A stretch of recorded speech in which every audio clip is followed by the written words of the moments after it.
Shalom, pemirsa yang diberkati Tuhan. Bertemu kembali dalam seri pelajaran Sekolah Sabat. Sebelum kita melanjutkan pelajaran Sekolah Sabat kita, mari kita mengundang Roh Kudus dalam pembelajaran kita pada saat ini. Kita berdoa. Tuhan Allah Bapa kami yang bertahta dalam kerajaan surga, terima kasih atas segala berkat-Mu yang telah Kau berikan kepada kami, sehingga kami di sini bisa berkumpul kembali untuk mendengarkan firman-Mu. Tuhan, kiranya dengan Roh Kudus-Mu yang akan Kau berikan kepada kami dapat mengerti apa yang kami pelajari dan kami bisa menerapkannya dalam kehidupan kami. Inilah doa kami ya Bapa, dalam nama Tuhan Yesus Kristus kami berdoa dan mengucap syukur kepadamu. Amin. Saudara sekalian, pelajaran Sekolah Sabat Rabu 19 Juni 2024 berjudul Hujan Awal dan Hujan Akhir. Untuk pembelajaran kita pada saat ini, bacalah Yoel 2 ayat 21-24 dan Kisah Para Rasul 2 ayat 1-4 serta Kisah Para Rasul 2 ayat 41-47. Yoel 2 ayat 21-24 mengatakan, "Jangan takut, hai tanah, bersorak-soraklah dan bersukacitalah, sebab juga Tuhan telah melakukan perkara yang besar. Jangan takut, hai binatang-binatang di padang, sebab tanah gembalaan di padang gurun menghijau. Pohon menghasilkan buahnya, pohon ara dan pohon anggur memberi kekayaannya.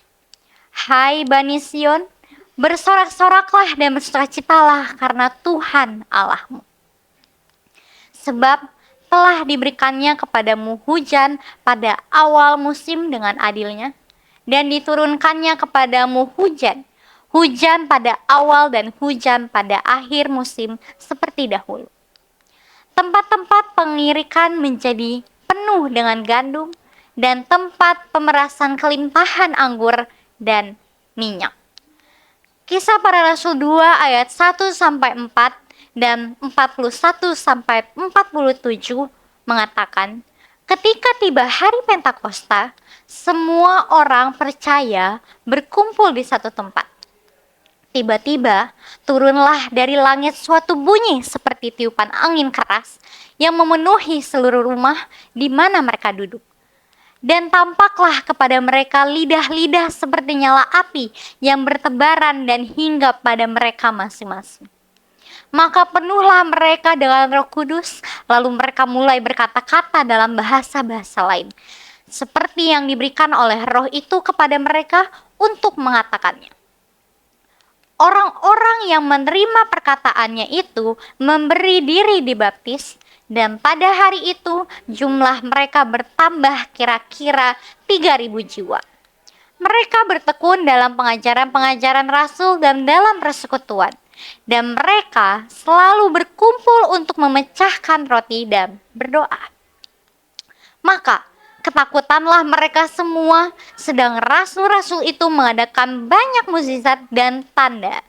Dan semua orang yang telah menjadi percaya tetap bersatu, dan segala kepunyaan mereka adalah kepunyaan bersama. Dan selalu ada dari mereka yang menjual harta miliknya, lalu membagi-bagikannya kepada semua orang sesuai dengan keperluan masing-masing. Dengan bertekun dan dengan sehati, mereka berkumpul tiap-tiap hari dalam bait Allah. Mereka memecahkan roti di rumah masing-masing secara bergilir, dan mereka makan bersama-sama dengan gembira dan dengan tulus hati sambil memuji Allah. Dan mereka disukai semua orang. Dan tiap-tiap hari Tuhan menambah jumlah mereka dengan orang yang diselamatkan. Saudaraku sekalian, nubuatan apakah yang digenapi pada abad pertama? Apakah dampak yang ditimbulkannya? Pencurahan Roh Kudus pada hari Pentakosta dengan penuh kuasa melancarkan hadirnya gereja Kristen. 3.000 orang bertobat dalam sehari. Kisah Para Rasul mencatat mukjizat demi mukjizat dari kasih karunia Allah yang mengubahkan. Tetap di antara orang yang mendengar ajaran itu banyak yang menjadi percaya, sehingga jumlah mereka menjadi kira-kira 5.000 orang laki-laki. Hal ini terdapat dalam Kisah Para Rasul 4 ayatnya yang keempat. Bapak Ibu Saudara sekalian, hanya 120 orang percaya yang berkumpul untuk berdoa. Tetapi doa membuat perbedaan yang dramatis. Dengan cepat gereja menambahkan ribuan orang percaya, bahkan sejumlah besar imam menyerahkan diri dan percaya. Hal ini dikatakan dalam Kisah Para Rasul 6 ayatnya yang ke-7. Saudaraku sekalian, ketika para murid dianiaya dengan kejam di Yerusalem, mereka menjelajah seluruh negeri itu sambil memberitakan Injil. Kisah Para Rasul 8 ayat 4. Gereja-gereja didirikan di seluruh Yudea, Samaria, dan Galilea. Lihatlah pada Kisah Para Rasul 9 ayatnya yang ke-31. Saudaraku sekalian, setelah pertobatannya, Rasul Paulus memberitakan Kristus ke seluruh dunia Mediterania.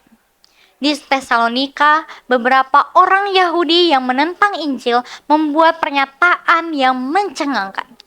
Orang-orang yang mengacaukan seluruh dunia telah datang juga kemari.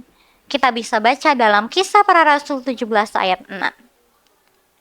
Melalui kuasa Roh Kudus, para murid mencapai dunia yang dikenal saat itu dalam waktu yang relatif singkat.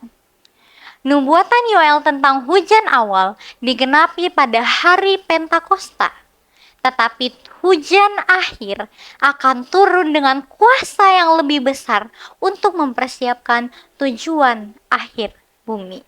Untuk pelajaran kali ini bacalah Zakaria 4 ayat 6, Zakaria 10 ayat 1, Hosea 6 ayat 3, dan juga Yakobus 5 ayat 7 dan 8. Untuk ayat yang pertama kita buka dalam Zakaria 4 ayat 6. Isinya adalah, maka berbicaralah ia, katanya, inilah firman Tuhan kepada Zerubabel bunyinya. Bukan dengan keperkasaan dan bukan dengan kekuatan, melainkan dengan rohku, firman Tuhan semesta alam. Kemudian ayat selanjutnya kita bisa buka dalam Zakaria 10 ayat 1. Isinya adalah, mintalah hujan daripada Tuhan pada akhir musim semi. Tuhanlah yang membuat awan-awan pembawa hujan deras, dan hujan lebat akan diberikannya kepada mereka dan tumbuh-tumbuhan di padang kepada setiap orang. Selanjutnya Hosea 6 ayat 3 berisikan, marilah kita mengenal dan berusaha sungguh-sungguh mengenal Tuhan. Ia pasti muncul seperti fajar. Ia akan datang kepada kita seperti hujan. Seperti hujan pada akhir musim yang mengairi bumi. Untuk ayat selanjutnya terdapat dalam Yakobus 5 ayat 7 dan 8. Ayat ini mengatakan, karena itu saudara-saudara bersabarlah sampai kepada kedatangan Tuhan.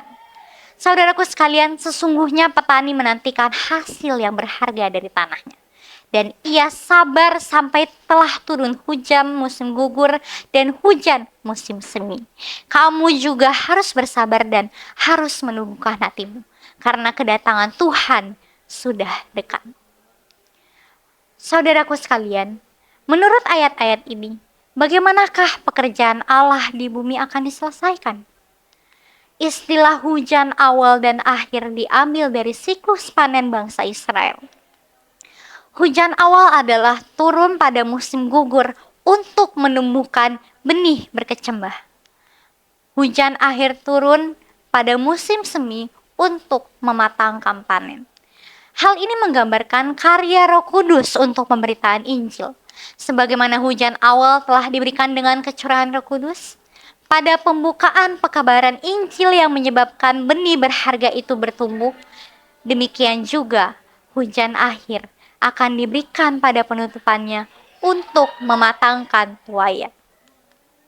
Saudaraku sekalian, pekerjaan besar pengabaran Injil ini tidak akan ditutup dengan manifestasi kuasa Allah yang kurang dari yang menandai pembukaan penyiarannya. Nubuatan-nubuatan yang telah digenapi pada pencurahan hujan awal pada pembukaan penyiaran Injil sekali lagi akan digenapi pada hujan akhir pada penutupan penyiaran Injil itu. Hal ini dikatakan dalam Ellen G. White Kemenangan Akhir halaman 517 dan 518. Tuhan memberkati. Kita satukan hati kita dan berdoa. Tuhan Allah Bapa kami yang bertata dalam kerajaan sorga, terima kasih atas segala penyertaan-Mu yang telah Kau berikan kepada kami sepanjang pembelajaran kami pada saat ini. Tuhan, kiranya apa yang kami pelajari dapat kami mengerti sesuai dengan kehendak-Mu, dan dengan pertolongan-Mu yang maha kuasa, kami dapat melakukannya dalam kehidupan kami.